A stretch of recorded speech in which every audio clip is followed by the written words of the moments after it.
अब आते हैं एल्गोरिथम की कॉम्प्लेक्सिटी कैसे निकाली जाती है। बहुत सिंपल 5 स्टेप्स होते हैं ना। इंटीजर b इक्वल टू 3, ये भी 1 यूनिट ऑफ टाइम लेगा। a plus B plus N, इसमें कितने हो गए? तो 1 यूनिट a प्लस बी का हो गया, 1 यूनिट प्लस n का हो गया, 1 असाइनमेंट का हो गया। तो कितने हो गए? यहां 3 यूनिट्स ऑफ टाइम लग गया। लेकिन अगर n 10 की जगह 100 हो गया तो इसको इंस्ट्रक्शंस प्रोसेस करने पड़ेंगे 100। तो आप नोटिस करिए, जैसे जैसे ग्रो कर रही है n की वैल्यू, वैसे वैसे ग्रो कर रही है इस पर्टिकुलर कोड की complexity. Moving on to the next exam. Now this is a bit interesting, a bit challenging. तो कई बार डीएसए में आप ये देखेंगे कि आपने जो कोड लिखा है कॉम्प्लेक्सिटी उसकी n स्क्वायर आ रही होगी और आपसे कहा जाएगा इंटरव्यू में इसको ON में कन्वर्ट करिए। एक और इंटरेस्टिंग केस लेते हैं, that next example is also of nested loop. ये है एग्जांपल हमारा। अब आप इसमें भी चेक करिए कैसे निकालना है। मैंने कहा सिर्फ j के इटरेशंस गिनी है। तो बताइए i की वैल्यू जब 1 थी, j कितनी बार चला? n टाइम्स चला। इस बार कंडीशन में less than equal to n आ रहा है। i की वैल्यू जब 2 होगी, j कितनी बार चला? फिर n टाइम्स चला। i की वैल्यू जब 3 होगी, j कितनी बार चला? n टाइम्स चला। और ऐसे करते करते जब i n पहुंचा, j फिर n टाइम्स चला। यानी ये n plus N plus N हो गया। मतलब ये एक तरह से n टाइम्स आप n में n ऐड कर रहे हैं। मतलब अगर आप 5 टाइम्स 5 को 5 से ऐड करते हैं तो वो 5 स्क्वायर के बराबर ही तो हुआ। 3 टाइम्स 3 में 3 ऐड करते हैं तो वो 3 स्क्वायर के बराबर ही हुआ। तो इस कोड की कॉम्प्लेक्सिटी भी कितनी हो गई? इसकी भी हो गई of the order of n square. Why? Because it is n plus n plus n. How many times? N times, and that makes it of the order of n square. Clear? तो ये complexity भी हमारी आ रही है n square में, correct. और इसको भी हम क्वाड्रेटिक बोलेंगे क्योंकि n स्क्वायर के टर्म्स में आ रही है। चलिए नेक्स्ट आता है ये एग्जाम्पल। अब फ्रेंड्स इसमें दो अलग अलग फॉर लगे हैं, दोनों चलेंगे जी, दोनों चलेंगे क्योंकि वो इफ एल्स का पार्ट तो है नहीं। तो हम क्या करेंगे? हम इसकी कॉम्प्लेक्सिटी निकालेंगे, इसकी कॉम्प्लेक्सिटी निकालेंगे और इनको ऐड कर देंगे। स्टूडेंट्स को जनरली कंफ्यूजन होता है कॉम्प्लेक्सिटीज ऐड कब होती हैं। वो तब होती हैं जब लूप अलग अलग चल रहे हैं। एक फॉर अलग चल रहा है, दूसरा फॉर अलग चल रहा है और ये किसी कंडीशन में नहीं है, मतलब दोनों को ही चलने के पूरे पूरे चांस मिलेंगे। तो अब हम इन दोनों को अलग अलग कैलकुलेट करके ऐड कर देते हैं और करना वही है, कॉन्स्टेंट्स को ड्रॉप कर देना है, जो ज्यादा रेलिवेंट टर्म्स नहीं है उन्हें ड्रॉप कर देना है और एन की हाईएस्ट पावर को ले लेना है। तो चेक करते हैं, जो हमारा पहला वाला फॉर लूप है वो जा रहा है 1 से लेकर n तक। तो अब आपको समझ में आ गया होगा इसकी रफली कॉम्प्लेक्सिटी ON आ रही है। जो दूसरा वाला फॉर लूप है उसको अगर आप चेक करें तो क्या मैं बोल सकता हूं इसकी O1 है। अगर इन डेप्थ आप निकालें तो i इक्वल टू 0 1 टाइम्स चलेगा, g चलेगा। System dot out dot println कितनी बार चलेगा? 100 बार चलेगा क्योंकि लूप हमारा 100 तक चल रहा है। i प्लस प्लस कितनी बार चलेगा? 100 बार चलेगा। i लेस देन 100 कितनी बार चेक होगा? 101 बार चेक होगा। तो ये कितना हो गया? 100 प्लस 100 200 प्लस 101 301, 301 प्लस 1 302। लेकिन जैसा मैंने कहा, चाहे कॉम्प्लेक्सिटी 10 हो, चाहे 12 हो, चाहे 100 हो, 300 हो, हम उस पूरे को रिप्रेजेंट कर देते हैं विद O1। तो इस पूरे कोड की कॉम्प्लेक्सिटी कितनी हो गई? ON प्लस O1 हो गई। अब ये जो O1 है ये नॉन डोमिनेंट है, इसका कोई मतलब नहीं है, इसका कोई इफेक्ट नहीं पड़ेगा क्योंकि जैसे जैसे n बढ़ेगा ये पार्ट की कॉम्प्लेक्सिटी बढ़ेगी, ये तो O1 ही रहनी है, करेक्ट। इसलिए इस कोड की भी कॉम्प्लेक्सिटी क्या आ गई? इस कोड की भी कॉम्प्लेक्सिटी लीनियर होकर ON के टर्म्स में आ गई। राइट, आई होप ये एग्जांपल भी आपको क्लियरली समझ में आया होगा क्यों हम बाकी चीजों को इग्नोर करके मेन पार्ट की कॉम्प्लेक्सिटी को ज्यादा ले रहे हैं। तो जो मेन पार्ट है उसकी कॉम्प्लेक्सिटी आ रही है ON, मेन पार्ट मतलब जो पहला वाला फॉर लूप है, राइट। चलिए अब आते हैं बहुत बहुत इंटरेस्टिंग एग्जांपल पे। ये थोड़ा सा चैलेंजिंग एग्जांपल है तो बहुत पेशेंटली इस पार्ट को देखिएगा, राइट, क्योंकि इस कोड की जो कॉम्प्लेक्सिटी आएगी वो log n की आएगी फ्रेंड्स। और ये कॉम्प्लेक्सिटी आपको डेटा स्ट्रक्चर में बहुत सारी एल्गोरिथम्स की मिलेगी। और अभी तक अगर हम देखें तो ON और n स्क्वायर के कंपैरिजन में log n is very very better, much much better performance, much much good performance. क्यों? क्योंकि इसके नंबर ऑफ कैलकुलेशंस कम आएंगे, नंबर ऑफ इंस्ट्रक्शन प्रोसेसिंग कम आएगी कंपेयर टू n स्क्वायर। कैसे? ये log n आया कैसे? तो बहुत ध्यान से मेरी बात सुनिएगा। इस कोड को रन होने में कितना टाइम लगेगा, ये सीधे सीधे इस बात पे डिपेंड करता है ना कि i लेस देन n की कंडीशन कब तक ट्रू रहती है, कितनी देर तक i less than n true रहता है। और जैसे ही ये फॉल्स होगा the loop will stop and algorithm के कैलकुलेशंस रुक जाएंगे। तो अगर किसी तरह से हम ये सोच पाए, ये निकाल पाए कि i लेस देन n के लिए i की क्या वैल्यू होनी चाहिए, मतलब i किस वैल्यू पे आए कि ये कंडीशन फॉल्स हो जाए, तो हमें पता लग जाएगा एल्गोरिथम कितना टाइम लेगी, लूप कितना समय लेगा रन होने में। दोबारा मेरी बात सुनिए, इस बार चेंज क्या आ रहा है, i इंटू 2 से बढ़ रहा है। तो हमको ये कैलकुलेट करना है किसी तरह से कि कितनी देर में, कितने समय बाद i लेस देन n वाली कंडीशन फॉल्स होगी, यानी कितने समय बाद i n के बराबर या उससे बड़ा हो जाएगा। बस अगर ये निकाल लें तो इस कोड की कॉम्प्लेक्सिटी निकल जाएगी। अब ये समझने के लिए मुझे बताइए, जब एल्गोरिथम पहली बार चलेगी तो i की वैल्यू 1 होगी, एम आई राइट? जब ये लूप दूसरी बार चलेगा तो i की वैल्यू 1 इंटू 2 हो जाएगी। थर्ड स्टेप पे i के वैल्यू 2 इंटू 2 4 हो जाएगी। फोर्थ स्टेप पे i के वैल्यू 4 इंटू 2 8 हो जाएगी। फिफ्थ स्टेप पे i के वैल्यू 8 इंटू 2 16 हो जाएगी। अब आप नोटिस करिए 1 2 4 8 16, इन्हें मैं किसी और तरह से डिस्क्राइब कर सकता हूं। सोचिए, can I write this 1 as 2 raise to the power 0? I can do that. Can I write this 2 as 2 raised to the power 1? 2 raised to the power 1. 4 as 2 raised to the power 2. 8 as 2 raised to the power 3. 16 as 2 raised to the power 4. ऐसे सोचिए friends, एक kth step आएगा, loop घूमते घूमते kth step पे पहुंचेगा। उस case में अगर आप नोटिस करें तो 2 की पावर्स में can I say this will be 2 raise to the power k minus 1, क्योंकि आप नोटिस करिए जो स्टेप का नंबर है 2 की पावर उससे कम है ना। फिफ्थ स्टेप पे 2 रेज टू द पावर 4 है, फोर्थ स्टेप पे 2 रेज टू द पावर 3 है, तो kth स्टेप पे 2 raise to the power k minus 1 होगी, और k प्लस 1 स्टेप पे 2 raise to the power k हो जाएगा।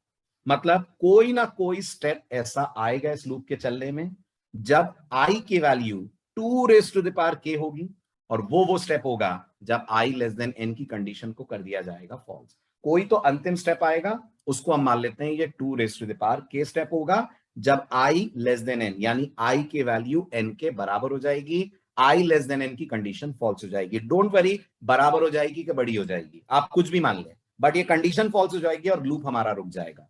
तो आप मुझे बताइए, क्या मैं इस पूरी कहानी को ऐसे बोल सकता हूं फाइनली कि i की वैल्यू जब 2 raise to the power k होगी तो वो रफली n के बराबर होगा, नॉट एग्जैक्टली, रफली n के बराबर या n से बड़ा होगा। Can I say that? अब समझिएगा इस इक्वेशन को हम लॉग के टर्म्स में कैसे लिख सकते हैं, क्योंकि इसकी कॉम्प्लेक्सिटी सॉरी लॉग के टर्म्स में आ रही है, तो हम इसको लॉग के टर्म्स में कैसे लिख पाएंगे? तो बहुत सिंपल है इसका जवाब।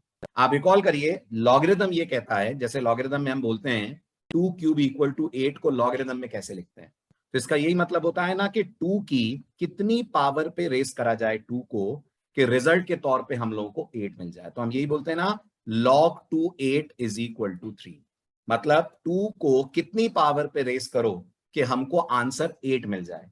तो जवाब है 2 को अगर 8 आपको चाहिए तो 2 को आप 3 की पावर पे रेस करें, ऐसे रिप्रेजेंट करते हैं।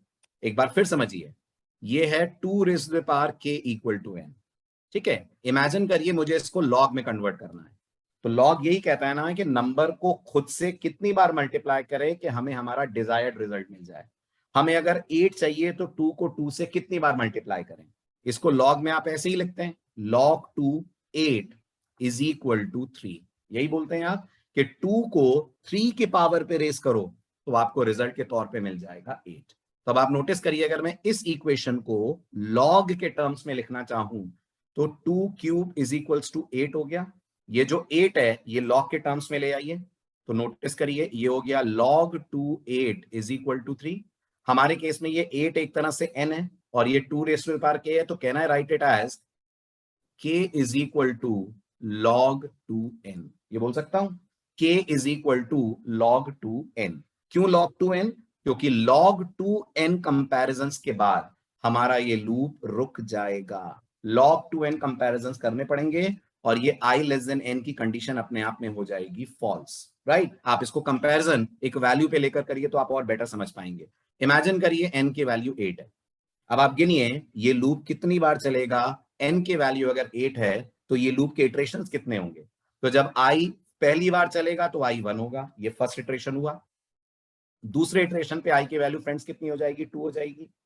तीसरे इटरेशन पे i की वैल्यू कितनी हो जाएगी? 2 इंटू 2 4 हो जाएगी।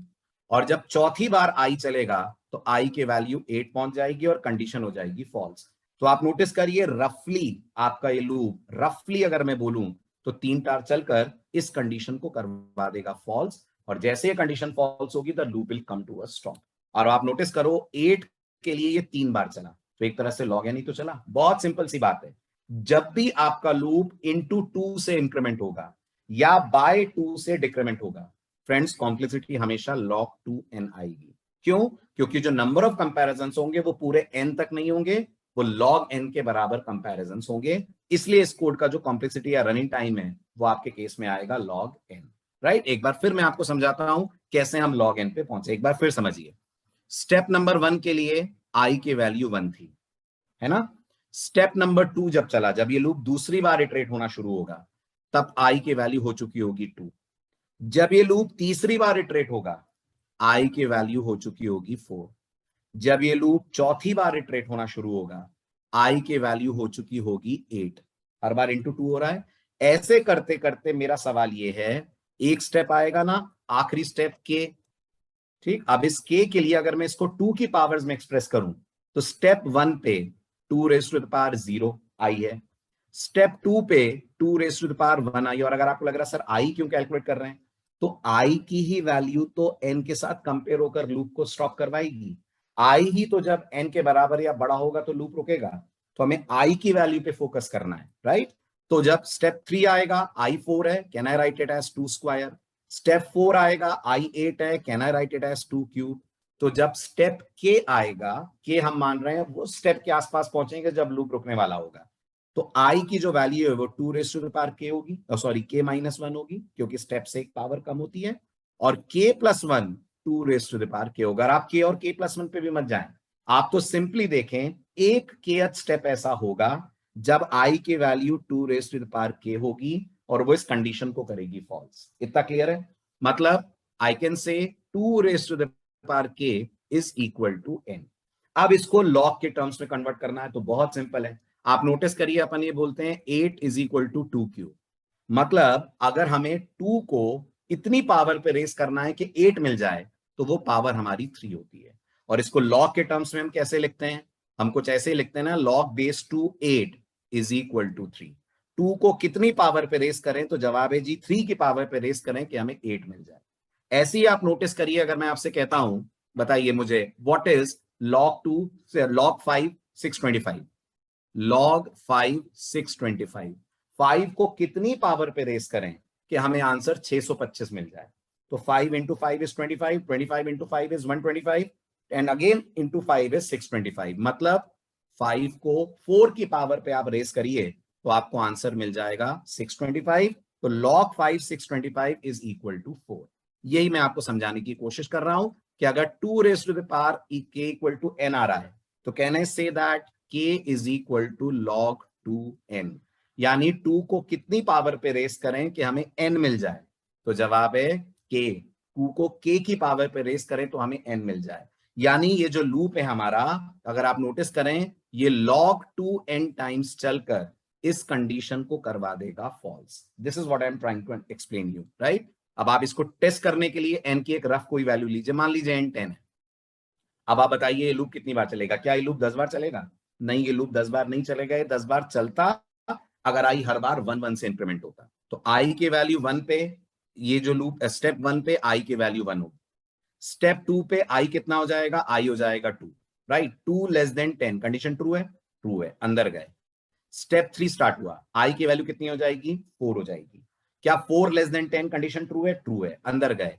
आई की वैल्यू कितनी हो जाएगी? 4 इंटू 2 8 हो जाएगी। क्या 8 लेस देन 10 कंडीशन ट्रू है? ट्रू है, अंदर गए। आई की वैल्यू कितनी हो जाएगी? 8 इंटू 2 16 हो जाएगी। अब आप नोटिस करिए n 10 है, रफली आपका लूप कितना चला? रफली आपका लूप 4 टाइम चला, क्योंकि 5 पे तो कंडीशन फॉल्स हो जाएगी। तो क्या मैं नहीं कह सकता log 210 इज रफली इज इक्वल टू 4? ये रफली हमारे लिए 4 या 3 के बराबर आ रहा है। आप चेक करिए, तो जो नंबर ऑफ कंपैरिजंस आपको इस लूप में करने को मिल रहे हैं वो log n कंपैरिजन ही मिल रहे हैं। और बड़ी वैल्यू ले लीजिए, let's say n is around 16, मान लीजिए n 16 पे है। अब आप चेक करिए, पहली बार i 1 होगा, राइट। दूसरी बार जब स्टेप 2 होगा तो i की वैल्यू 2 होगी। 2 less than n condition true है, अंदर गए। तीसरी बार i की वैल्यू 4 होगी।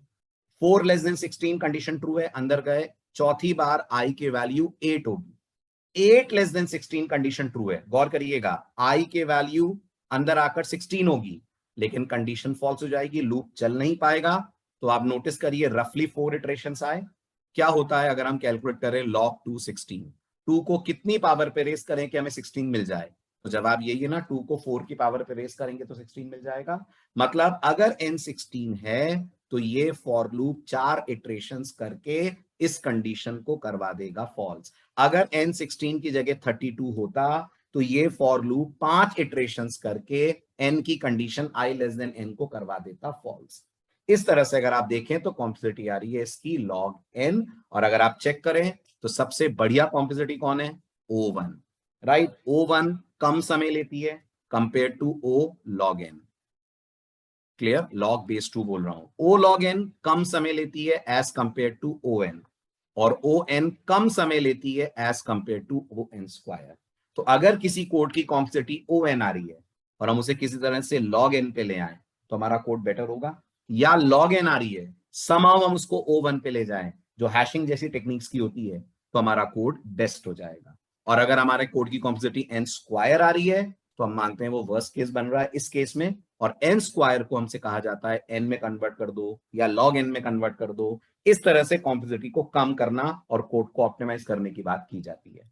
अब जैसा मैं आपसे बोल रहा था, i अगर 2 से मल्टीप्लाई होगा तो भी log n आएगा, और फ्रेंड्स अगर i 2 से डिवाइड होगा तो भी आपके कोड की जो कॉम्प्लेक्सिटी आएगी ना वो log n के ही टर्म्स में आएगी। ये भी आप इस एग्जांपल में देख सकते हैं।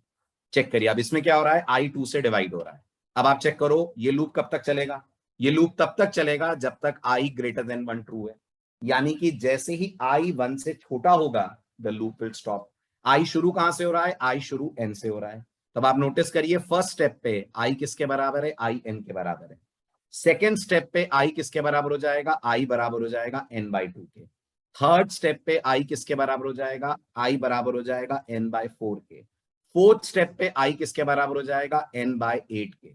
अब आप नोटिस करिए इस तरह से अगर आप i को डिवाइड करते जाएंगे तो एक स्टेज आएगी ना जब i इस कंडीशन को फॉल्स करेगा, और वो स्टेज क्योंकि बाय टू आप करते जा रहे हैं वो भी log n के टर्म्स में आएगी, उसको भी अपन चेक कर लेते हैं। इमेजिन करिए हमारे n की वैल्यू लेट से 20 है, रफली मैं ले रहा हूं 20 है। i कितने से स्टार्ट हुआ? i 20 से स्टार्ट हुआ। इटरेशंस गिनते चलिएगा, ये पहला इटरेशन। क्या 21 से बड़ा होता है? होता है। अंदर गए, i की वैल्यू अब कितनी हो गई? 20/2, i की वैल्यू 10 हो गई। दूसरी बार लूप हुआ, कंडीशन टेस्ट हुई 10 ग्रेटर देन 1, हाँ जी 10 ग्रेटर देन 1 कंडीशन ट्रू है। अंदर गए, i की वैल्यू फिर 2 से डिवाइड हुई, i कितना हो गया? 10/2 होकर 5 हो गया। लूप तीसरी बार घूमा, क्या i की वैल्यू 5 ग्रेटर देन 1 है? जी हाँ 5 ग्रेटर देन 1 है। लूप अंदर गए, i फिर डिवाइड हुआ 2 से, 5/2 कितना होता है? 5/2 2 होता है। लूप हमारा चौथी बार चला, कंडीशन टेस्ट हुई, क्या 2 ग्रेटर देन 1 आ रहा है? यस 2 ग्रेटर देन 1 आ रहा है। अब i जब 2/2 होगा तो i 1 हो जाएगा। लूप पांचवी बार कोशिश करेगा लेकिन चल नहीं पाएगा क्योंकि 1 ग्रेटर देन 1 कंडीशन फॉल्स है। कितने कंपैरिजन या कितने इटरेशंस हुए? तो आप चेक करिए 1 2 3 4 इटरेशंस हुए। log 220 कैलकुलेट करके देखिए, रफली 4 के अराउंड आएगा। रफली बोल रहा हूं 4 के अराउंड ही आएगा। इसका मतलब i की वैल्यू अगर n की वैल्यू अगर 20 है तो i या ये फॉर लूप हमारा रफली 4 इटरेशंस में इस कंडीशन को करवा देगा फॉल्स। दैट्स इट, ये था log n का डेरिवेशन। आई होप ये क्लियर हुआ होगा आपको। In case of any queries any doubts feel free to put your questions in the comment section. हम लोग उसे सॉल्व करेंगे, आपकी क्वेरी सॉल्व करेंगे and will be very happy to do that. मिलते हैं अगले वीडियो में कुछ और कोड्स कुछ और एग्जांपल्स के साथ। Thank you.